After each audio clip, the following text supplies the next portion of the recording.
afternoon, everyone. Thanks for joining. Welcome to the inaugural event of our new Data for Good workshop series. So I want to briefly share our vision behind the series, and then move on to introduce our first speaker. So when we thought about how we talk about data and data science at the school, we predominantly think about our courses in the MBS. So that's very much based on courses and curricular and textbook material that you need to learn. However, in our passion for data in our daily life as researchers, we face both opportunities but also challenges that you don't see in publications, right? That is data access challenges, challenges in modeling and getting things to converge, and all that kind of stuff. So when you want to use data for the common good, you also have to tackle, or at least make yourself familiar with those challenges. So in the first two events, actually, for those series, we asked two researchers to share their own story or their own insights when it comes to using data for their own research and what kind of challenges they are overcoming. And the idea is that we learn from those and are able to then also implement those lessons learned in our own research.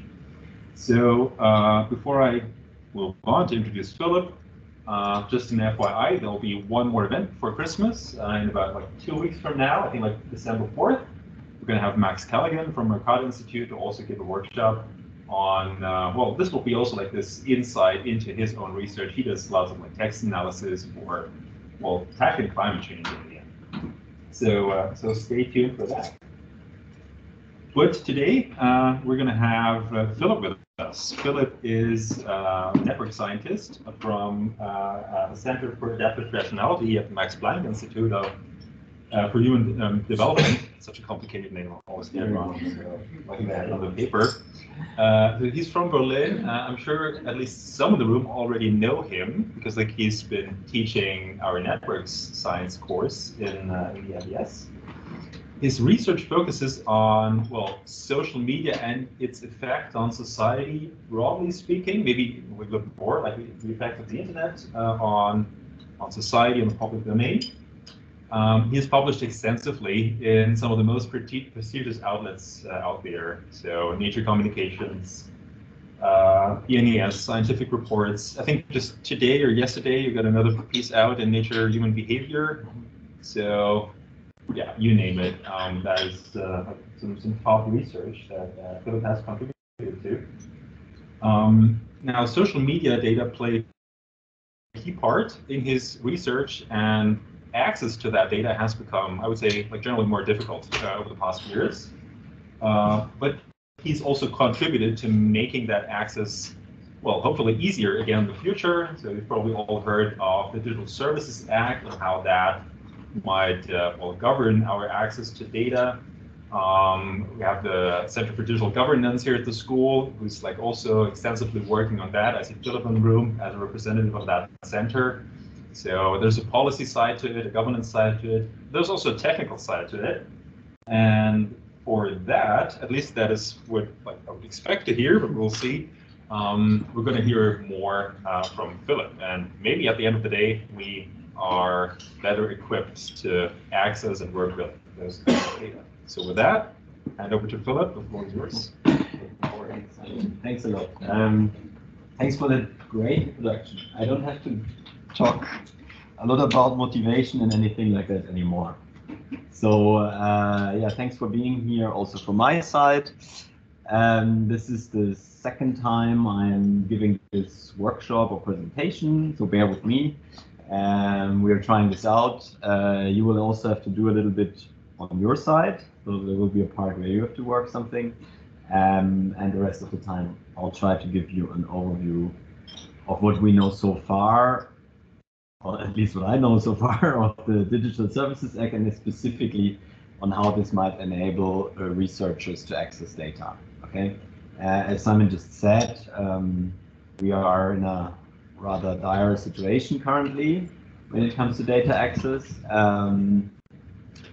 The APIs have been closed, so there's the famous Twitter API that unfortunately wasn't continued, and the Reddit API as well was closed. I think in part here, research is collateral damage of ChatGPT becoming so popular and some companies being a bit mad that their data was being used to train them.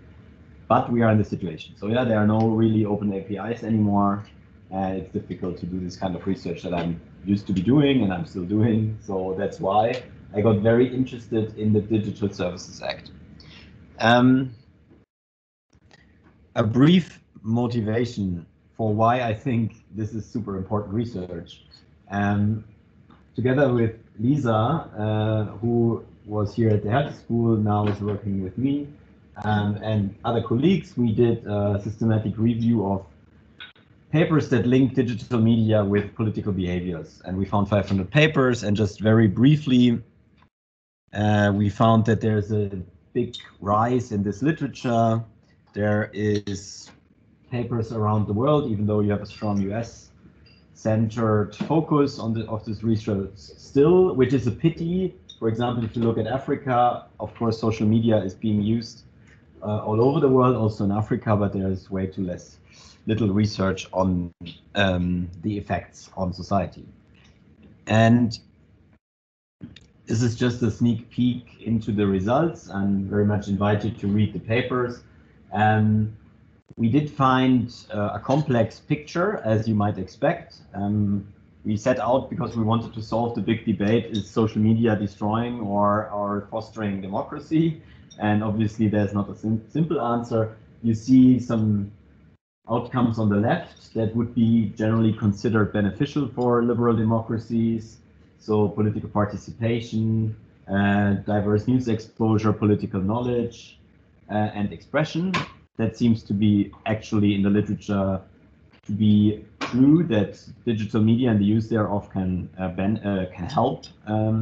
For example, for political participation, which was the clearest result, seems to be kind of mobilizing, while trust in institutions and media is rather suffering from the use of digital media, for example, which I found interesting and concerning. As concerning as some of the results on the right side here. You probably heard about misinformation, polarization, but also populism and the success of populist actors, for example, on those platforms. I'm saying this because for me, those are signs that we should look closer in this relationship of how digital media and communication is changing the way our politics and democracies work. And again, the global perspective is important because what we see in those results so far, that the beneficial associations are often more distributed in emerging democracies like South America, Asia, or Africa, while polarization and populism have been mostly reported in the US and in Europe.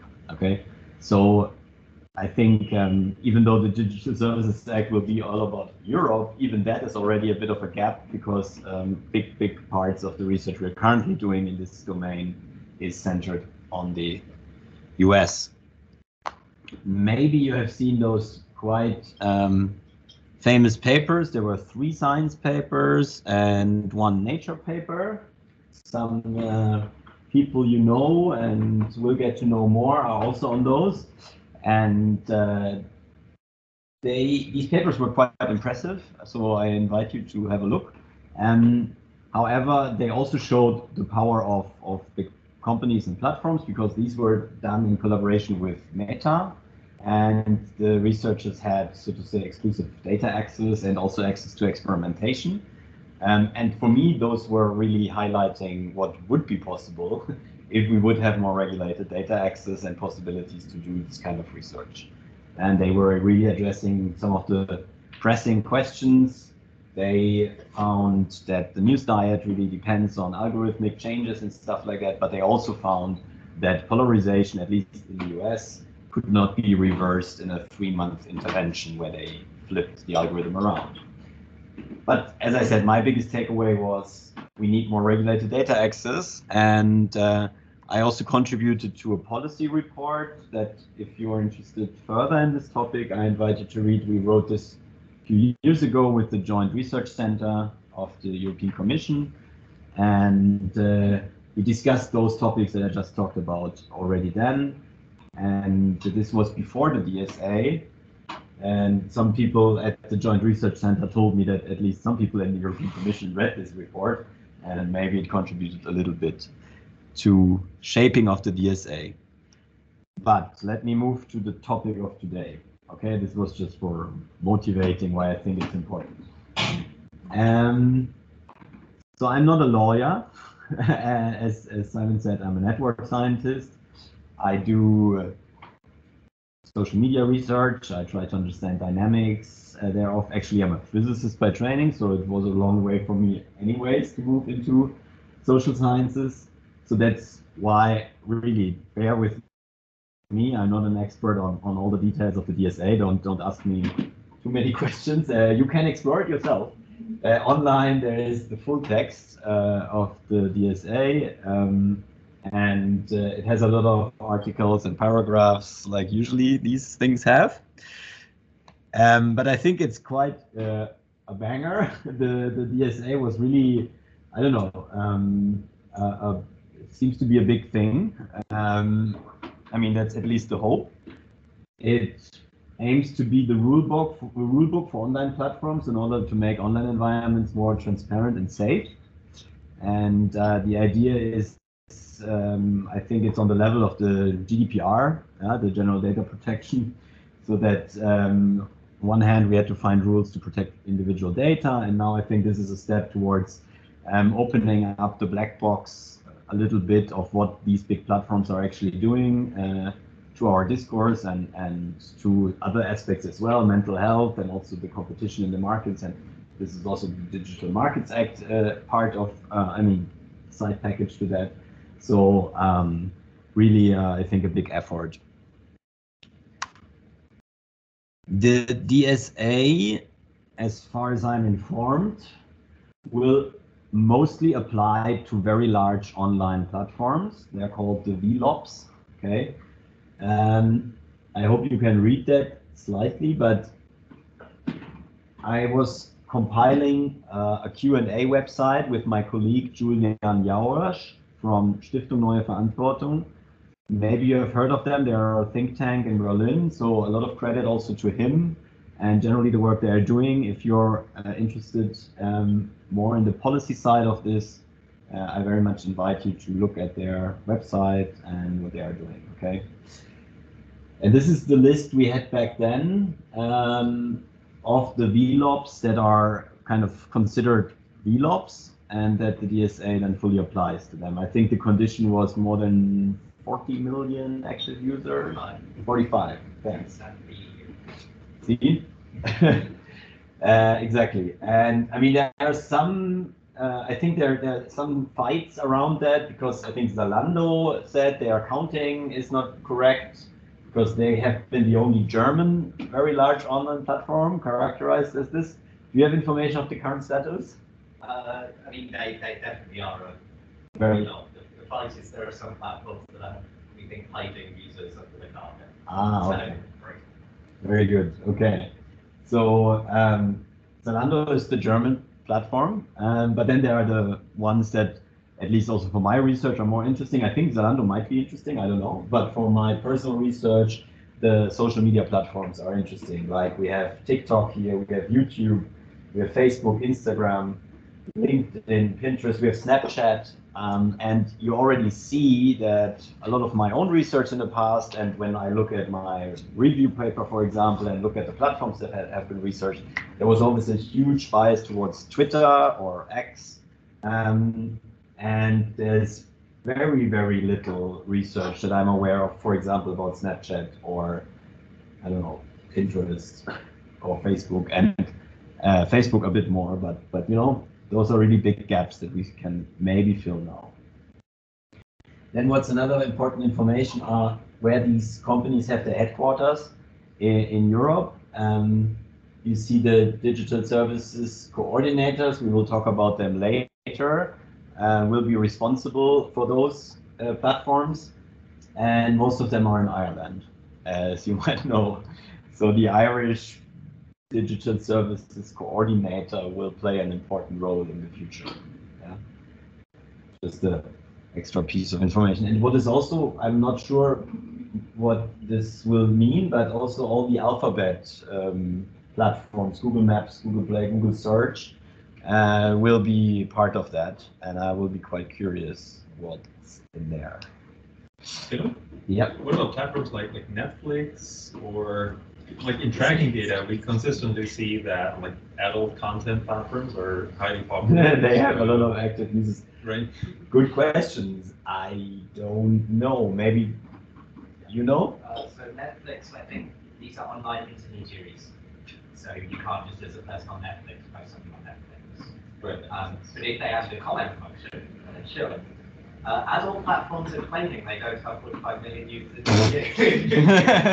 Okay. There is a petition you can sign if you fancy making the EU. I realise that's obviously wrong.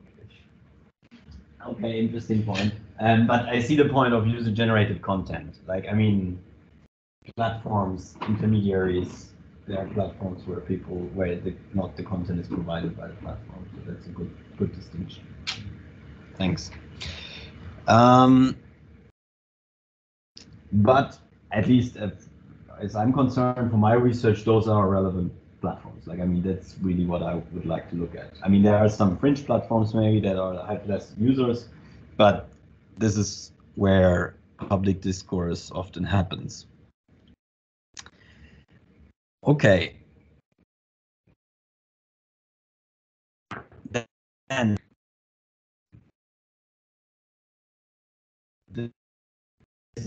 they are systemic risks for the EU.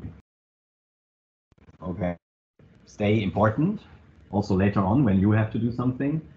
Systemic risks, everything, also the research that we will try to do with the DSA have to be connected to those systemic risks. Okay, it's risk mitigation and so you have to make a case why there is some risk. That's very important. And those risks fall into different categories. One category is the dissemination of illegal content. Another one is the effects on fundamental rights, effects on civic discourse, and effects on the protection of minors and public health. You see, these are very broad categories. I mean, specifically, those two are, I think, really broad. I would say a big part of my research when it's about polarization, fake news, and stuff like that will fall into this category. But there are definitely interesting questions, also social science questions, for example, on the public health aspect, as we know from vaccine hesitancy and other topics around this in the pandemic. Protection of minors, there's a big discussion about mental health and young people currently ongoing, and there's some evidence, not super clear, to me at least, what the effects are, but something to keep in mind. And also dissemination of illegal content, I think are areas of interesting research, okay? So if you see any of your interests fall into one of those categories, the DSA might be something for you, okay? And of course, it needs to be risks to the Union, to the European Union. So I think, I'm not 100% sure, it could also include foreign influence. So you might be able to look at data from outside the EU, but only if it affects the EU. That's my understanding or interpretation. Yeah, so, and of course, this is not totally free research that we can do with this. Yeah, the ideal of free research, of course, is you have a theory-driven or a literature-driven research question that you come up with, and then you want to answer this. We are slightly restricted when we want to use data access through the DSA, but mostly this limitation, okay? Even though I think it's quite broad still, so at least my topics fall often into this. Some aspects, what I want to focus on today is Article 40. Yeah? So the things I said just before are mostly broadly relevant for the whole DSA. And now we talk about Article 40. Article 40 is the article about data access. It describes data access for the digital services coordinator in order to check if some of the transparency reports are plausible and things like that. There is a bit of a loophole here. This is the exceptions of when data access can be provided. So protection of personal data, confidential information, trade secrets, and security of their services, okay?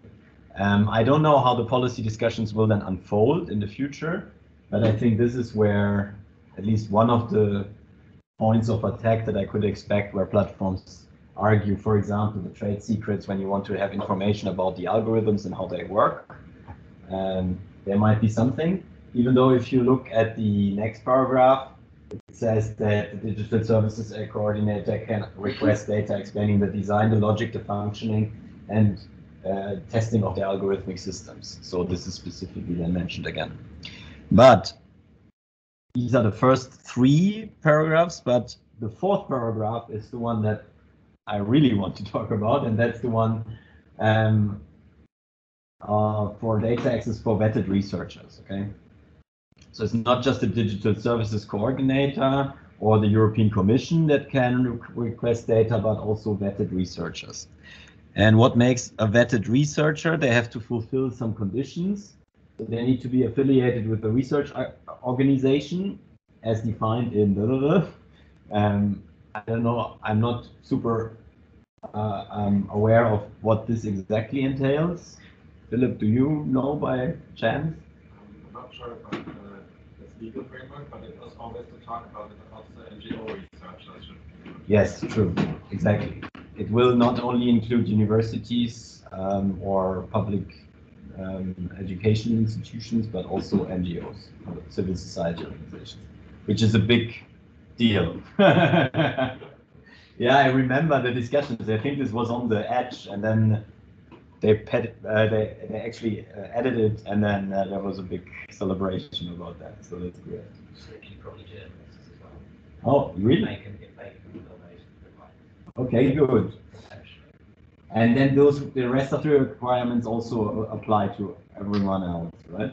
So the independent of commercial interest, they need to disclose their funding. I mean, disclosing our funding is also something, and being ideally independent of commercial interest, something that we usually anyways fulfill when we do research, not always, but then data security and confidentiality requirements have to be fulfilled. I think this will be an interesting part. I just also worked on my own research proposals, and I started writing this, and you know, that's also infrastructure that needs to be there. The institutions need to be able to guarantee that. For example, data security. I think that's an interesting point where we can have a discussion on how this will look in the future. The researchers have to explain why the data is, and it says here, necessary for tackling the research question. But we will practice this later, okay? So that's the exercise later, yeah. Excuse me, should the data be within the EU or it can be outside of the EU? I just hinted at that. I think most of the systemic risks for European Union are probably regarding that data from within or from European citizens. Let's think about radicalization, polarization, or misinformation. However, as I said, for example, if you want to research on foreign influence on elections, if, I don't know, Russian bot farms pushing misinformation into European systems, I would expect that also you can then get data from outside the EU in order to trace back where these things came from. That's my interpretation. But good point. I mean, here this condition needs to be fulfilled. You have to argue why it's necessary. But if you can argue it's necessary to understand, I don't know, misinformation during some election in Europe, you might be able to argue why you need data from outside.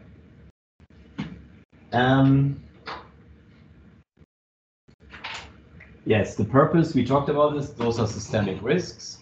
Yeah, this needs to be falling into this slightly narrow framework, and the results need to be publicly available. Okay,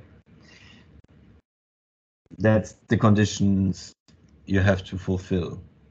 Yeah, just a reminder again, these are the purposes: detection, identification, and understanding of systemic risks in the Union. Okay, also that's quite broad. You know, detection and understanding. I mean, this is not just descriptive. This can also go a bit further. So the term understanding actually carries a lot here. So I'm curious on that. Here again, the categories of systemic risks.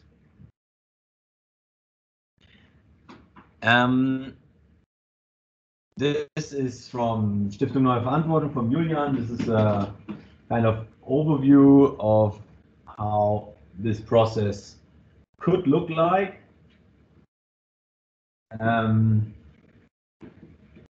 If you have a research team and you have a question that concerns a systemic risk, and you also have good data safeguards and an institution that can provide data security and so on, you can write a data request, seemingly, and send it. First you have to apply to become a vetted researcher, okay? With the German DSC. The DSC, I have not explained the DSC yet. The DSC is the Digital Services Coordinator. Are we already 100% sure that who will be that in Germany? Bundesnetzagentur, that's official, yeah. Okay. So in Germany, this will be the Bundesnetzagentur. I don't know much about other countries. I know that the Irish, I heard the Irish are also preparing because a lot of work will fall at them because they will have to vet the applications for the specific platforms because, I mean, not all of them, but I don't know, 70–80% of those, because these are the big platforms that all have their headquarters in Ireland. And then those requests will be checked and hopefully approved, okay? And here it says, the VLOPs provide data for researchers within a reasonable period of time defined by the researchers, whatever that means. Yeah? So, and to explain why this is all still quite vague, and I am still quite vague, is because we just by now slowly know who the Digital Services Coordinator will actually be. And then a lot of details in this process will be defined, hopefully with the delegated acts that will come sometime next year. I have a bit of more of a timeline, and the delegated acts will, I think, spell out, for example, what types of data access there will be and what kind of security levels there will be, and also I think how those processes actually will work out, like where to send the request and then how it will go through the coordinators. I'm not 100% up to date on that. Does anyone know anything? I'm looking at you too. It's always said early 2024, but I haven't heard anything more specific. Okay, that's soon. So let's wait for that. And that's why we don't know so much yet. But in order to be prepared, I have a little exercise. So let's see. I prepared a little questionnaire for you, okay? And I hope some or most of you have a pen or something. And you can then fill out those 5 questions, okay? I'll put them here again. I'll turn this around, and then when you're done, you can put them on this wall here. And whoever wants to read them aloud, we can do that later, but let's take 20 minutes to do that. Yeah, and take a cup of coffee.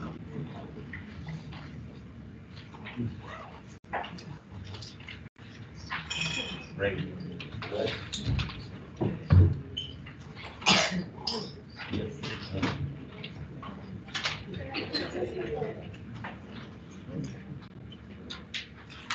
You can also work in teams. I might not have enough paper.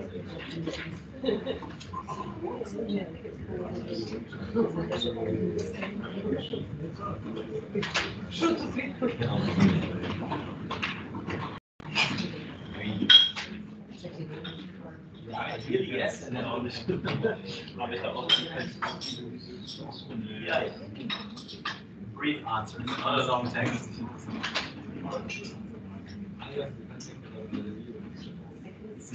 This framing.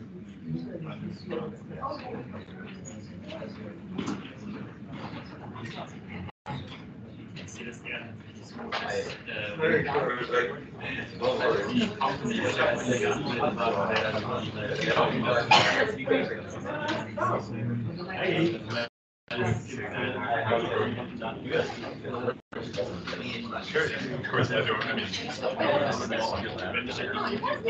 this guy was getting some.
That feels pretty well.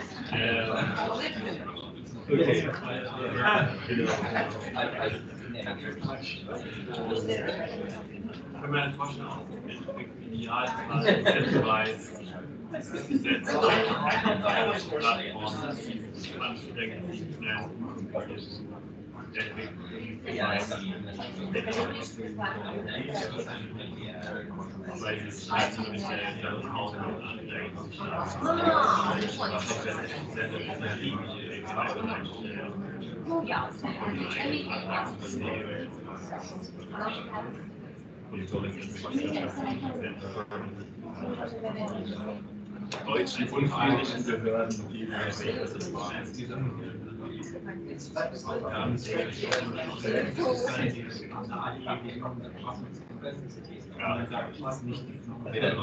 Yeah, well, there we go. But the universal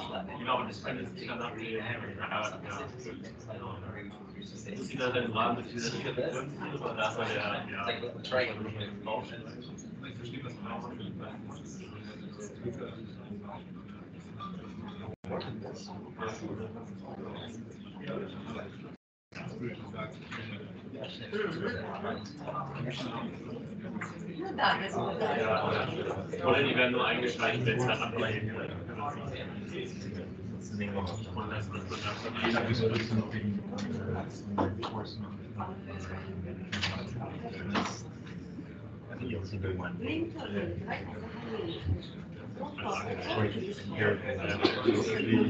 Say you can get from Facebook a random sample of all the results from a given month. Genau, bis diese Change werden da nicht Then you da. know 1 month later the status of the school.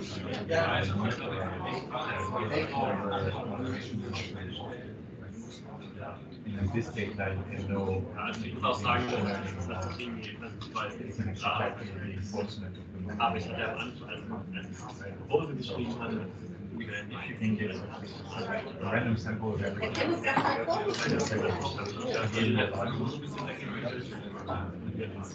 Much to the actual yes, exactly. Yeah, that's true. So this plus really a database of everything you take and that's the reason why. Yeah, that would be a great compliment.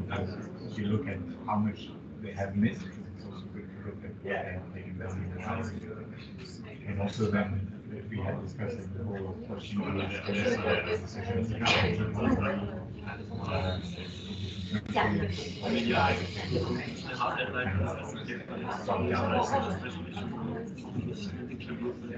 Was natürlich nice ist, aber dadurch nicht Zeit was ist so an Weihnachten Because I'm writing it down for I just wanted to say I'm almost done with the adaptation of the scheme, so I'm working on this today. So I'm basically doing the results that we had mentioned, and then mostly what I was working on now was trying to add examples. In a few cases, it was very tricky, like for example, December motivations and it's hard to give another example because there's nothing.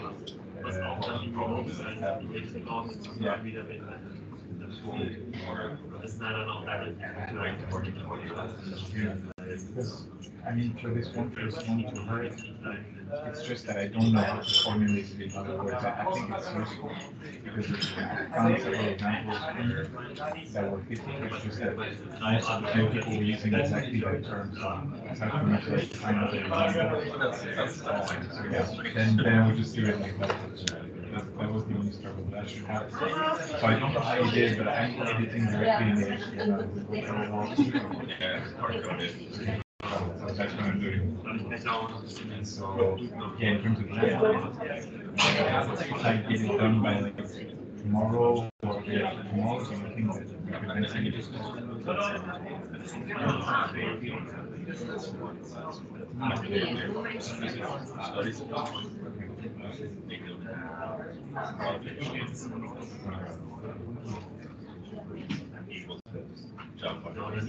and I think the whole thing, because I mean had the point last time about doing some manipulation, especially when like the human is actually doing keyword matching, finding a keyword. So it's a better so that was a good point. I think the only important thing is then to take a random sample for each country to make sure that we don't miss like relevant categories or something. So we already can do that with the content in English, and then I think we can do that. Say for example 10%. I don't know.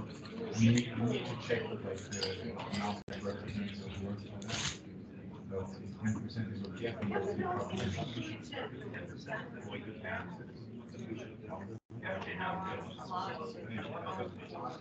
That if they notice something early on,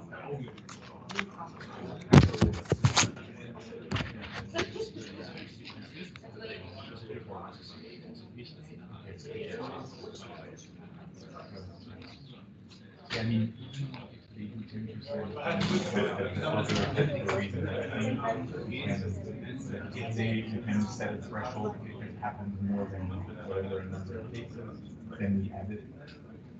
And then I think that like that is. But then I'm curious to see how the classification will work into an extent that it will work okay. 4, 0, 5, we can try that. Some categories.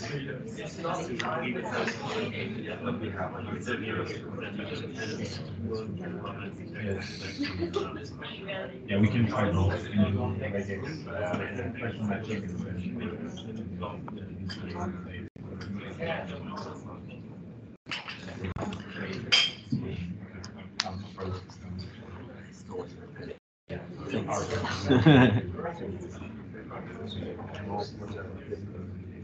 So random sample of all the posts in a given month.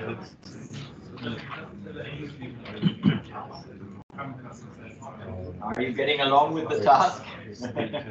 You have another, let's say 5 minutes, or let's say 10 minutes. If you want, you can put it on the board when you're done.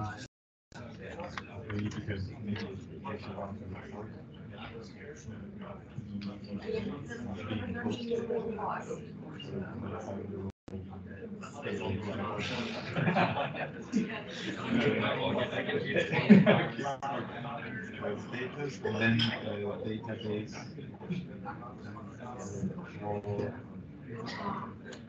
moderation.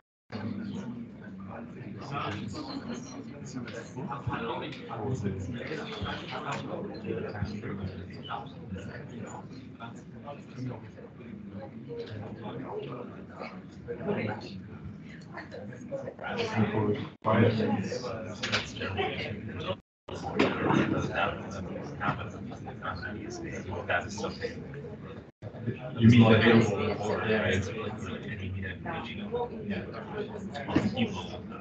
I mean, so I don't know if you saw the more confusing from well, that's really giving super detailed and interesting information on their content moderator work. So like the number of moderators per language they have, and it was actually going beyond languages in the EU. Like they had things that had Arabic, Hebrew, like a number of languages that are not official languages. But yeah,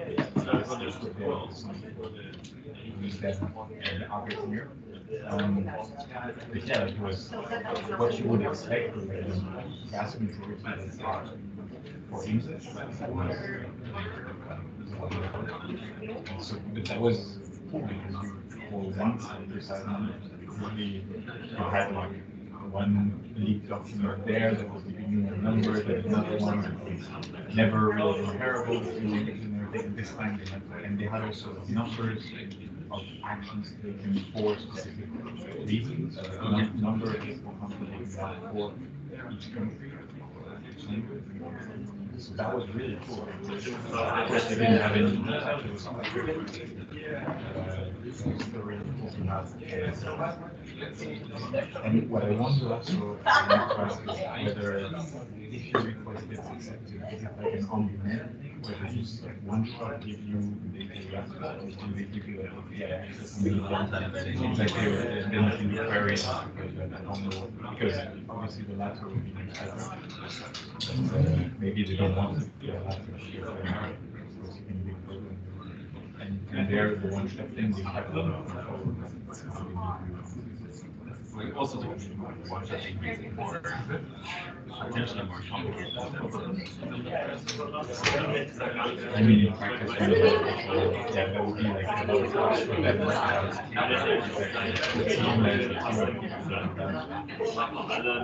I don't know about the technical requirements. Data protection, if this is just GDPR.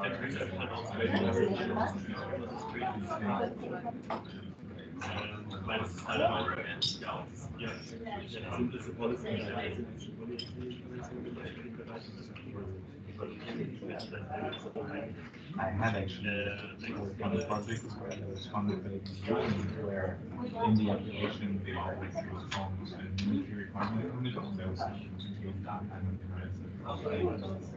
so we set up a whole pipeline to do that, and then pipeline to go back to the actual ID for specific cases that they cover.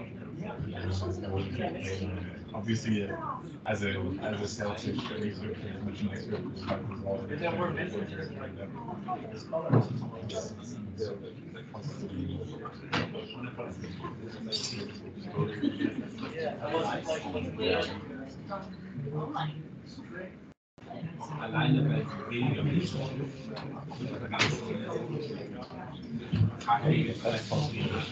Okay, let's come to an end. I mean, if you have something, you can put it there. You don't have to.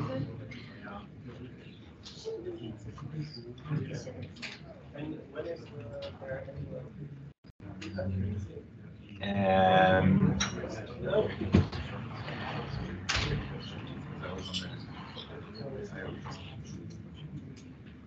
think one more. Okay, is everyone done? Who wants to be done? Yeah? Okay, great. Thanks for your work and input. I mean, like, I might take a picture of those requests, but since you can't read them here, does anyone, instead of me talking all the time, want to briefly explain their research question and why they need the data? Any volunteers? I can. Yes, please. Thanks. Just briefly the outline. Yes. If I understood correctly, research question and how to investigate it, we are very interested in climate migration and in migration the whole question. So we need data about unemployment and young families who are moved from other country to maybe from country where in the south part of Asia, or maybe another part where people due to the climate situation.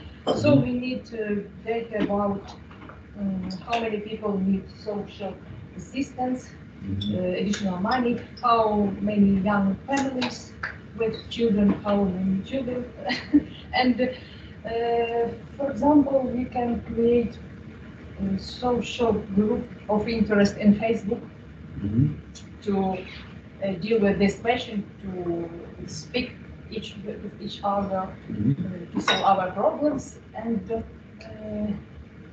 our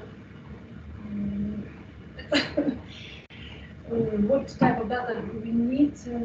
We need all data which concern with social view of migrant and young family, and also all this data could be measurable, understandable, both qualitative and qualitative, like a result of experts' view, something like this, and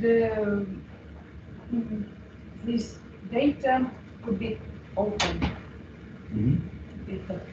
So it's like a house. I'll be trying to. Yes, no, thanks. Very good, thanks.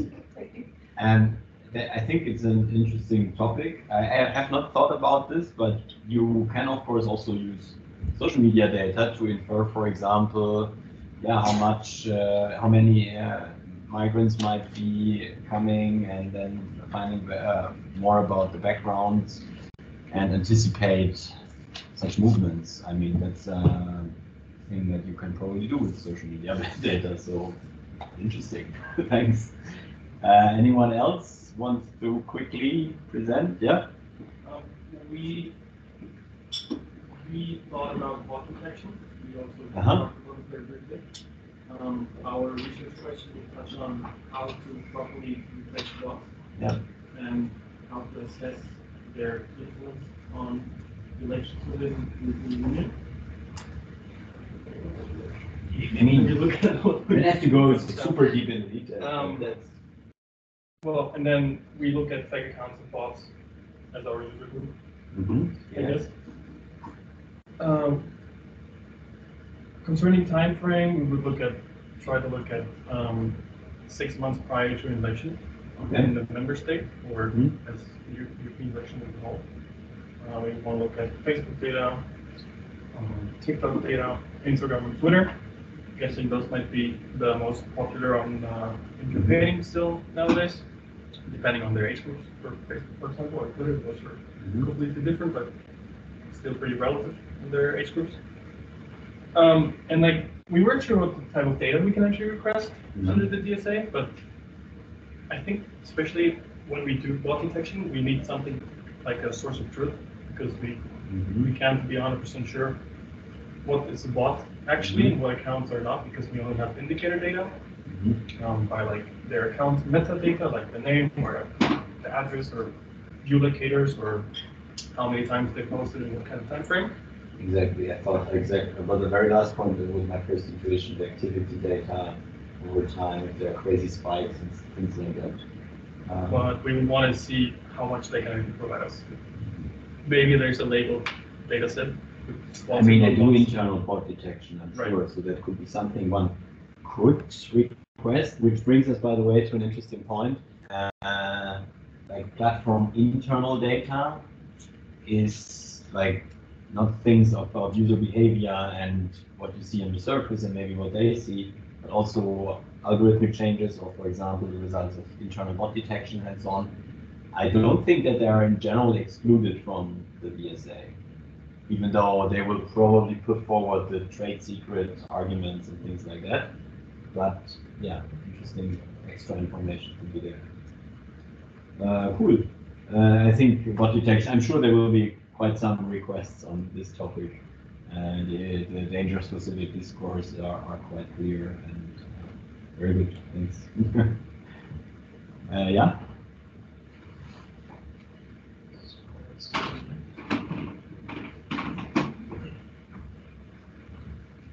So my research question is more related to my own country, especially in the South Asian region, because recently our government cabinet has pushed an interim order to ban TikTok in my country. Okay. And TikTok being via OP, very large online platform, people are kind of, there is a diverse kind of division among the public whether it should be banned or whether it's kind of impacting the expression of freedom.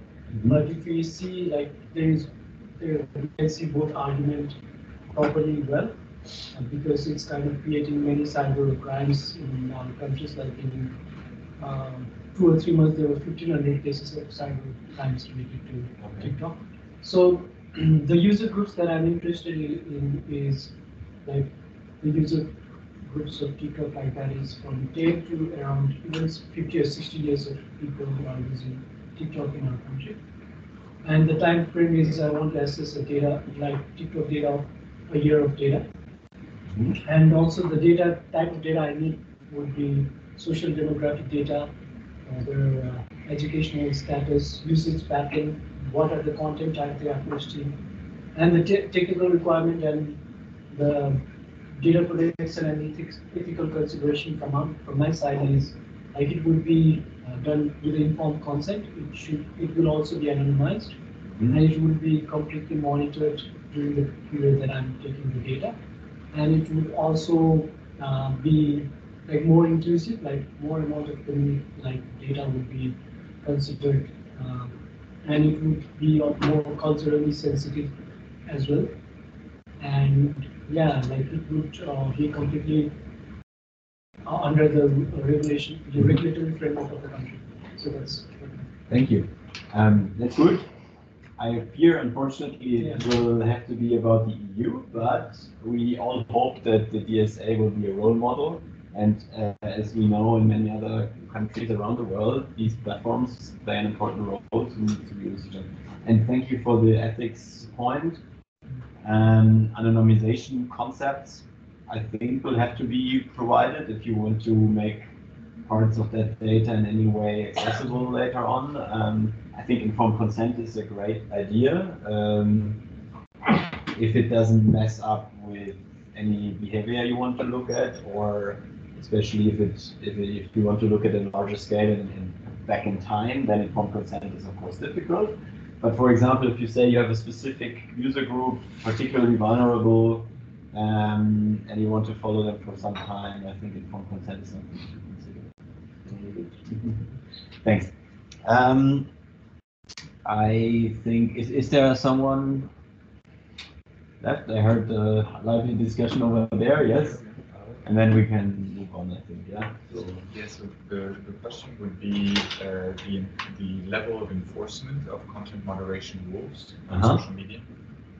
So ideally here we would want to have a large random sample of all posts, say from Facebook, in a given month, or I mean the time frame is, I mean, as much as we can get, of course, but let's say a month, and then get the status of these posts 1 month after being posted, 2 months after being posted. Status meaning, are they still on the platform? Were they removed? Have they been downranked? Stuff like that. And ideally, as a complementary, have a database with all moderation decisions from the platform in this time frame. And this would allow us to better understand, for example, for hate speech, how much of it is actually taken down, and yeah, so that would be the question.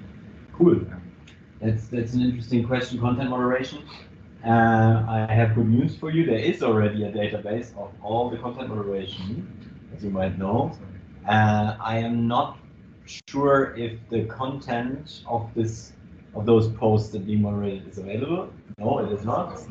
You just have this huge list. I think I went there on the second day and was already in the tens of millions of content moderation decisions. So I think this is a big topic that still needs to be better understood. I mean, platforms have made up their own rules.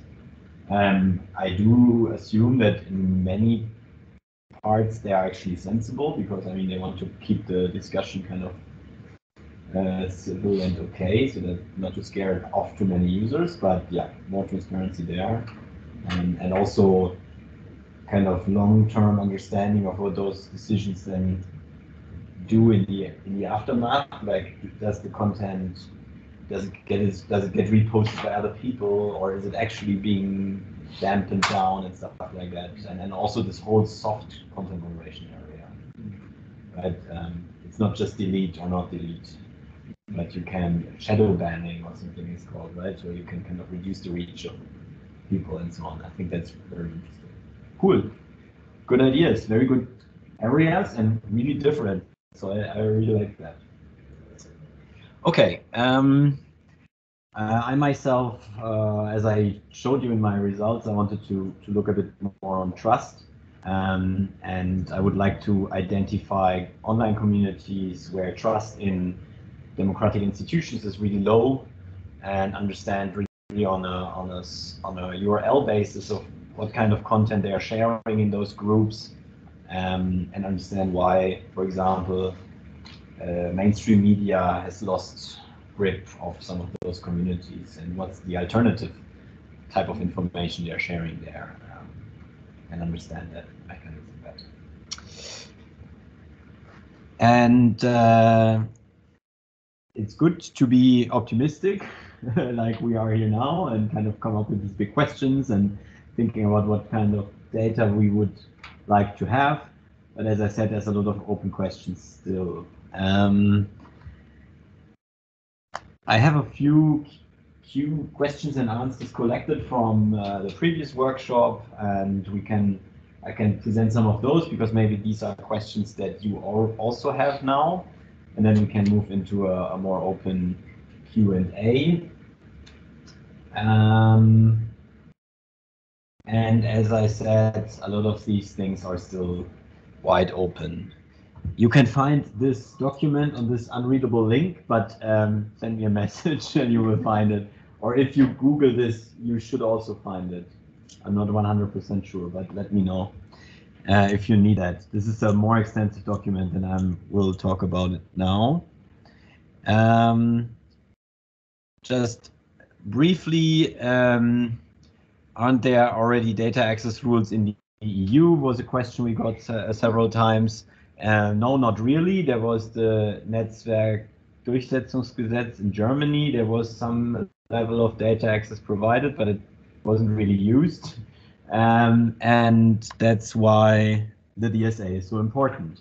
I do really think, when I think about it, as a bit of a shift in this paradigm that the platforms own the data. Obviously, the GDPR already changed something there because everybody is allowed to have their own copy of the data. I don't know who did that previously, but you can, on all the bigger platforms, request your own data set and download it, what they kind of collect about you. Can be interesting, but it's not really readable for lay people usually, or it's not in a format where you can just easily explore it. But this right to have a copy exists, but there is no kind of societal access to data in that sense. However, this GDPR part allows for data donation approaches. Yeah, this is another way to get data for your research if the DSA won't work at all, or the APIs will stay closed and everything. Even though I read yesterday that in response to the DSA, Twitter kind of hinted that they will open up the academic API again. Yeah, so maybe they are actually moving already. So that would be great. So are those rules in place already? Quickly to the timeline. So the DSA itself was already approved in 2022, but it will fully apply in February 2024. That was the state back then. But several things have to be done. Some things already apply.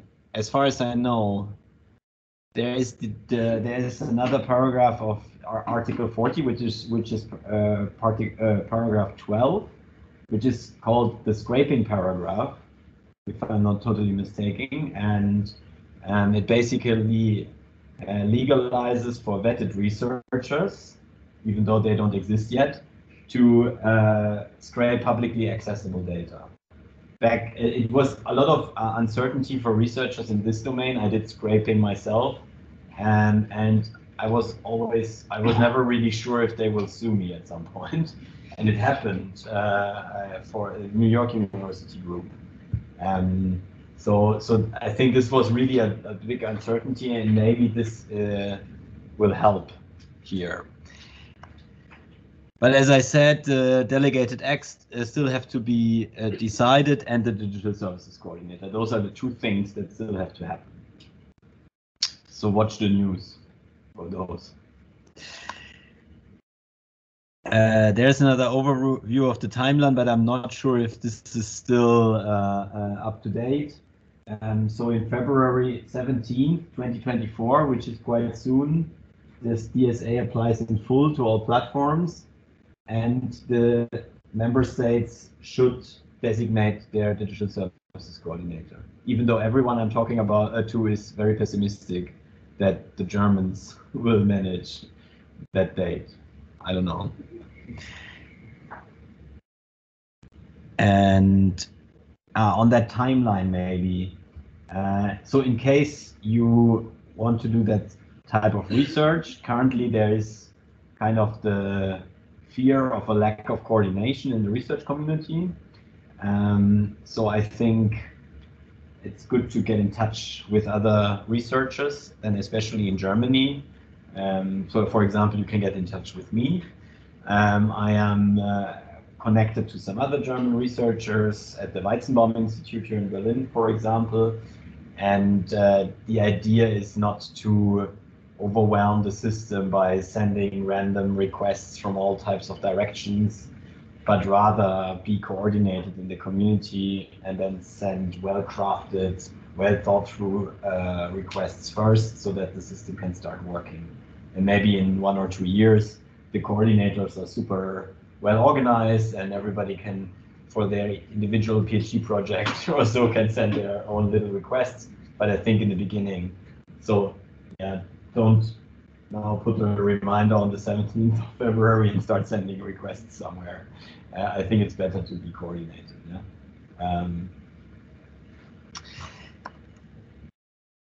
This is another question we often got: is cross-platform research enabled? And yes.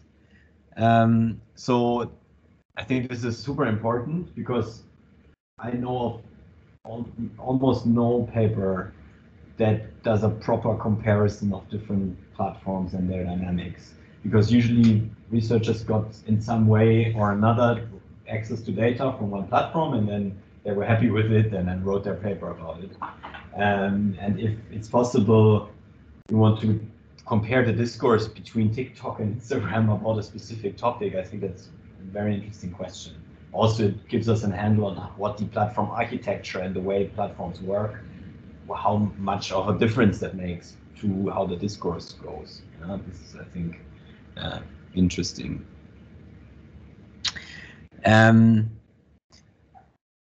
I don't know about this point here, but I think linking data, of course, is always dangerous in terms of data protection.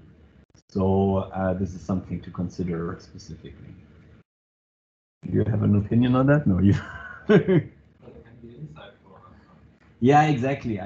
When I wrote my proposal, I also thought I would like to have actually an individual ID or something and their activity on different platforms, because it would allow you to understand better how people actually navigate. Yeah, we always just see that one user in this one platform, but we don't know how they, for example, got some news articles that they are sharing on Twitter. Maybe they got them from Snapchat or wheresoever. And to understand these full dynamics, you might need to do it. But specific, the more data you link to individuals, for example, the easier it gets to re-identify them. So you have to be extra careful on those topics. Can I ask you something? Yes, please. We should discuss about those things. But is there something that, for instance, the Commission also talked about? Because I see at the moment we see no other way than to use very specific personal identifiers, right? To also link across platforms. Because then even myself, I would use different email addresses, right? And now I'm just asking myself already, like, how would I link my one profile on platform X to like another profile? Good question. I mean, on the technical side, I could imagine, as you say, email addresses, or if you sign in with a Google account to all different platforms or something, then it's possible. But maybe sometimes this link doesn't even exist, right? I mean, if you don't sign in with any common... For some, probably it does. Yes, for some it does, but for many it doesn't. So I also don't think it's technically always possible. But that's another thing, that we all don't know how platforms do that. I mean, there's also this pixel thingy. I don't know if that if they're using that to track people across platforms. So they have some techniques, but I don't know how we can access them. And it's a good point. You can probably do something like this. Like, isn't it something that Sebastian did also with the cookies? And then you go across websites, and then you can see whoever logged in. Like, you can't see like who logged into this website with like what usernames and so on. But then obviously there might be ways, but like it sounds very invasive. Yeah, exactly.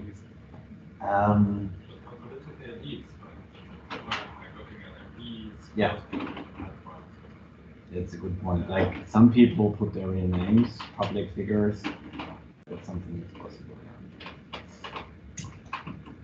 Good point. The cross-platform. I mean, if they don't belong to the same company, like, I mean, if you look at YouTube and Google search, you might be able to link that. But if you really move between different companies, it might get a bit difficult. Yeah. And how much of those more invasive methods would actually be falling into the DSA scope, I'm not so sure. Facebook basically used to close that stuff for us. To link their profiles. Like how it starts, Okay. in the good old days.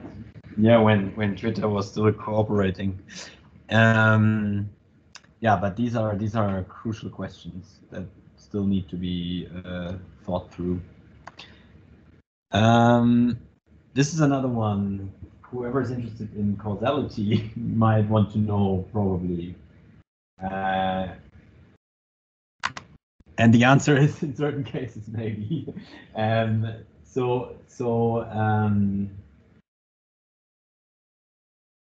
think when the DSA was written, this was not necessarily really what they thought of.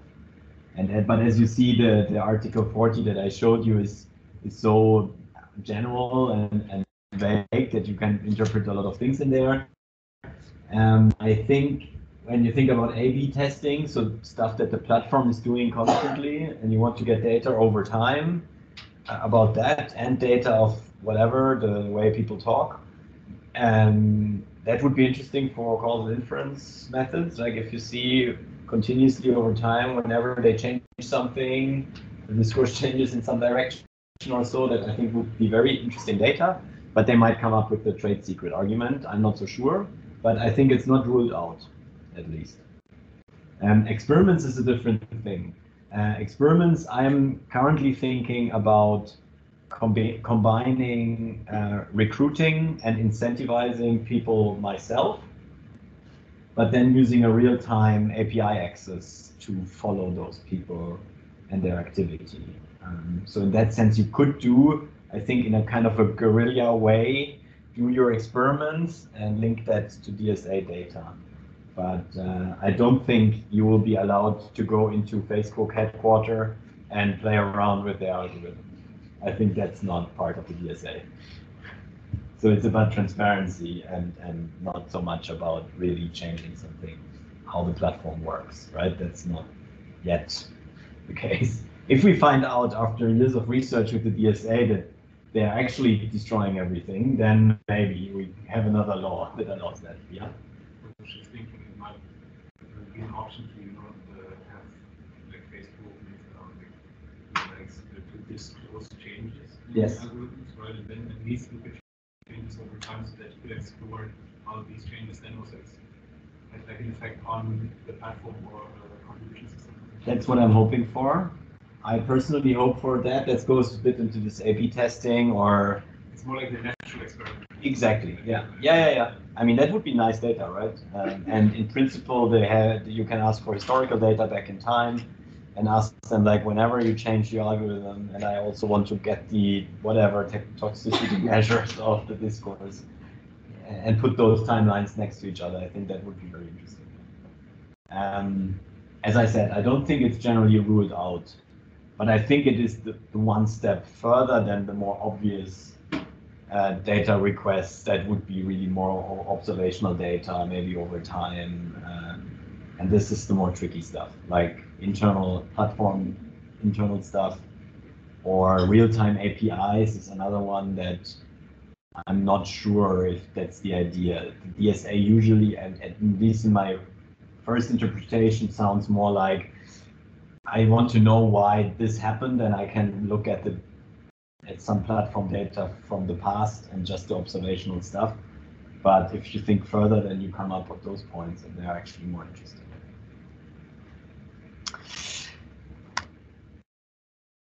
What is interesting in the regard of experiments is Article 38. We didn't talk about this one, but it says that users have to have an option on large platforms to switch off recommender systems. I have no idea how this should work. To provide at least one option for each of the recommender systems, which is not based on profiling as defined in Article 4.4. I mean, if you think about the Twitter feed, there's either the For You type thing, which is in some way based on profiling, I would say. They are tracking your behavior and then they recommend similar stuff. But then there's this reverse chronological one, which is not. So that is, I think, an example of exactly such an option. But that's good news for experiments, because you could recruit people and let them switch to one or the other option and then get at some causal effect of switching, for example. So maybe this is a nice combination. That's at least what I'm thinking, and other people as well. Yeah? Sorry, I just like, another thought. Does the DSA then actually also provide something about what we expect companies, or like the types of data that we expect companies to store and keep and make accessible? Because now, like a lot of questions that I would come up with, right, obviously based on what I expect companies to have in terms of the data. Yeah. And sometimes it can go as far as saying, ideally, I would just want like an entire copy of Twitter or X, right, to then just explore it. But obviously, that's always a function of me having the kind of publicly available part of Twitter already available. So that's what I kind of base my questions on. But then stuff like changes in the code or algorithms or so, right? Do they actually keep track of that? Don't they keep track of it? Do they have to keep track of it for how long and so on? These are all kind of then questions that would arise, right? It's a very good point. I mean, this will be probably a big discussion with the platforms, and I do assume that they record a lot of those things. I mean, if they change the algorithm, yeah. Well, so another article in DSA, 34. 34. Which is so platforms themselves also now under the DSA have to conduct risk assessments and have to talk to the commission. And then the next article says if you've identified some risks, you have to put some mitigations and have to record that. There's then another article which says these risk assessments have to be independently audited. So maybe they've not recorded everything, but one would assume the amount of stuff that they are recording, e.g. changes in algorithmic recommender systems, that could potentially be risky, should be reported in those reports. It is not clear whether those reports need to be disclosed in full or whether it's just an audit report that says, yeah, they did a risk assessment tick, but it means that data is open down. For instance, because they have to do the risk assessment themselves. So the issue is whether you identify risk that they can even doing their risk assessment. But in that sense, they are required, at least from now on, so to say, to start recording if you want to go into the past. But I have the same question on exposure data, because exposure data is often not available. You can do tracking, then you have URL, but I want to know what the feed looks like for people, and then how. I mean, I'll often just get active engagement on Twitter. I only get retweets and likes and stuff, but I don't know for what the baseline of content that people were selecting from, which is super crucial information. Where you could think that they say they don't record that. I mean, they might record it just for some time or just to predict the next post in their feed or whatever and forget about it again. I don't know. I wouldn't be totally certain if they have the exposure data stored for all their users in 2021 or whatever. I don't know how to solve this problem, because without data access, we don't know what they have. And without knowing what they have, we can't really ask for it. So I would be rather bold in asking for it and just assume they are probably recording everything and then see if they can figure it out. But I don't know if anyone else has a good approach to that. Yeah. I have a question. So when building on that, can we, like, do we have to always specify what kind of data we would require in the applications? Which kind of makes it very difficult, right? Because I assume that what we don't know about what we don't know is probably the stuff that is the majority of the stuff that they. Yeah, exactly. That is very similar to that point. I think the DSA is meant to study specific risks with specific data, and that's also why I heard some discussion on the side you had about kind of prolonged or generally access, or once you are vetted, you have access to everything for longer. I think the general idea here is you have this specific risk, this specific question, and for that you get the data. And it's also not that you can just kind of start distributing this around. I mean, how this will be shareable, I think is another discussion. For reproducibility in science, it's important. But as far as I read it, it's rather specific to specific questions. They didn't want to open up the full tab, so to say, of all the data. It needs to, and also for some good reasons. I mean, such access can also be misused, and also not all researchers, even if they are at the time they are being vetted, maybe free of commercial interest, you never know, or other conflicts of interest, or then, you know, there has been examples looking at Cambridge Analytica where exactly these things went wrong. So that's why they're careful. And that's why we can't say, yeah, just give me first all the stuff you have, and then I'll think about my research questions. That's a bit, yeah, a bit tricky, but at least we have that. So it's a bit confined.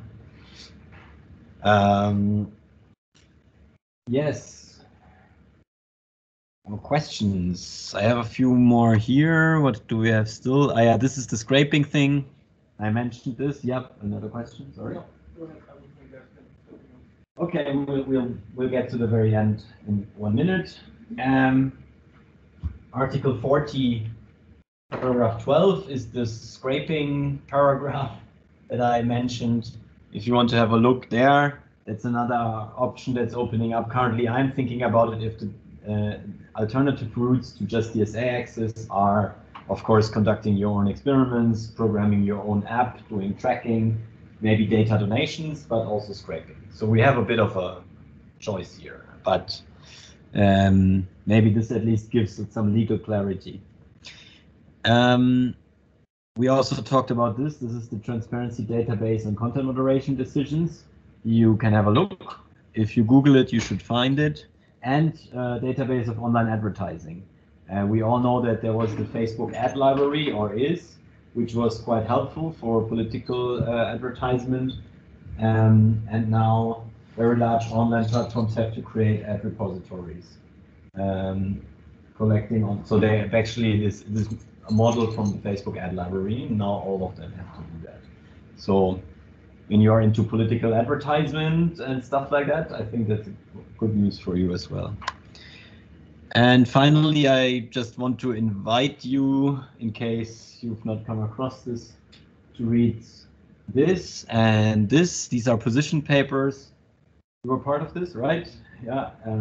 So Philip and Philip were part of this position paper from the Weizenbaum Institute, led by Ulrike Klinger and Jakob Ohme, where we try to specify several of those details we've been talking about, like do we need real-time API access, and how do this vetting process should look like? What about sharing with other research teams? We know that science is rather international, collaborative. Like what happens if I want to get this data and share it with my US colleagues or other colleagues? Like how are these things enabled? Also for teaching, I really liked the Twitter API for teaching, because you could give the course the access and they could play around with their own little Twitter data access. Unfortunately, that's not possible anymore.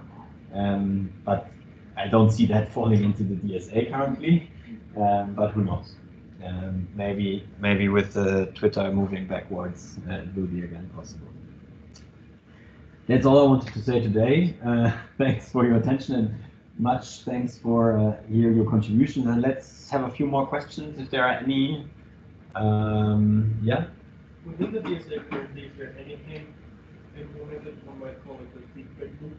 Because once we have the data, and let's say we can actually uncover many of these like risk assessments or like their influences risks, they still rely on political will basically to have stuff change. So like to actually push the platforms to change their system. And if there's no system in place right now to have them do it, researchers might be screaming about the issues they uncover, but then what happens after? That will probably happen, and it's already happening. I mean, there are already a lot of researchers highlighting. Among them is also me. The systematic review was done for that purpose, that there are real-world effects of digital discourse on politics, and the DSA can actually be seen in this regard as a first step, I would say, like opening up the black box. First of all, we have to get better understanding, and maybe the scientific discourse will be less scattered in a few years, because currently it's quite a mess. That's also why I did the review, because I wanted to kind of get a better overview. But there are different camps, like there are different disciplines looking at different things. Some people look at news exposure, some people look at network structures, and then things don't really fit together. Also, we have only these selective data accesses, and nothing can be really compared or really replicated. Yeah, often if you don't have the same access, you can't do the same research and stuff like that. So this is the DSA should solve that first. And when we have better understanding, maybe then there's more to come. You want to I say? think the risk assessment point I just mentioned earlier, so the platform is supposed to repeat these risk assessments annually. And if a researcher has graded risks, the platform is graded to mitigate and doesn't take it into account in that risk assessment, that can be pretty much clearly said, like, well, you are doing your risk assessment properly under the law. The question is whether the research is strong enough to say, like, the platforms can't say, like, oh no, we don't agree with this research. No, it's not strong enough. Actually, risk is fine. There is the Article 34 and 35 in the DSA are supposed to be platform does risk assessment. Platform mitigates the risks that they identify. But And platforms do their own risk assessments and they're audited independently. So it's a little bit roundabout. But I think if a researcher was able to do a slam dunk, this is definitely a systemic risk, and a platform didn't look in their risk assessment, I think the commission can then say, look, this is a bad risk assessment, you failed. DSA, But then- which is the law. I mean, but then the mitigation and how this mitigation should take place, that's still in the hands of the platform, right? So I mean, they will be presented with the risk, and let's say we have then broad consensus. It's not just one research team, but let's say several. Like if you think about the climate science as a comparison, like then they all agree and say this is really clearly the evidence, and then yeah, they need to do a mitigation. But it's not, as I said, that. Then researchers can propose an alternative algorithm and the platform has to implement those because they found out that that would be much better. Yeah. Yeah? Correct me if I'm wrong, but I think with this type of research, there's always a certain amount of uncertainty, right? And then for this legal framework, there's to be paid, right? Would you have to for the whole legal place? This is another thing that Because legally they could say, no, this is actually not true, but it's actually not. There would have to be some kind of threshold for like a legal framework to. Like, But it's their right. threshold question is still one of the open ones in the DSA right now. But yeah, the threshold what counts as systemic risk is the big one. Okay. But it's not just the platform saying yes or no. It's not just that. The commission also has to have These financial risk reports, companies just throw everything in there what they can think of to kind of circumvent liability in a way. So maybe platforms would just like list every risk that they've ever heard of. I don't know. Well, commission. And on the feedback loop, I think there is still a conversation about an intermediary board of researchers. And that could be kind of like a knowledge link between the researchers and the commission in a way. But I think we're waiting for the delegated act. But that's not ECAT, right? No, I didn't mean ECAT. But I think the commission can also call researchers to present the findings. So they're like kind of these two mechanisms. ECAT, I haven't talked to them, but Oliver said today. I also have some context there, but so ECAT, just for context, is the European Center for Algorithmic Transparency, and they're quite research focused, but part of the EU, and as far as I understood, they want to be the translators sometimes between researchers and the coordinators on specific topics. I'm not 100% convinced they know what they are. Okay, they're in the finding phase. Okay, good. But they are in Sevilla, so you get to go to Sevilla, which is always nice. So you see, this is really these are big topics ahead. I'm very optimistic currently. Ask me in another year when DSA didn't really found its way and didn't work out. But currently, I am optimistic. This is a good effort to open the black box, and I mean, I think it's already good to make this first step to actually better understand those effects. We just don't really know.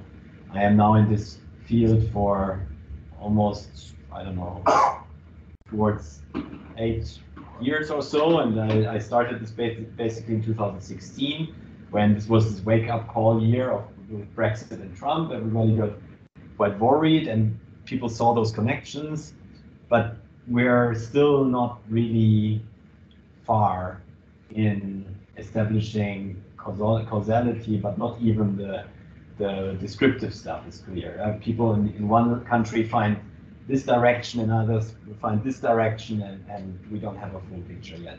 And maybe the DSA will help.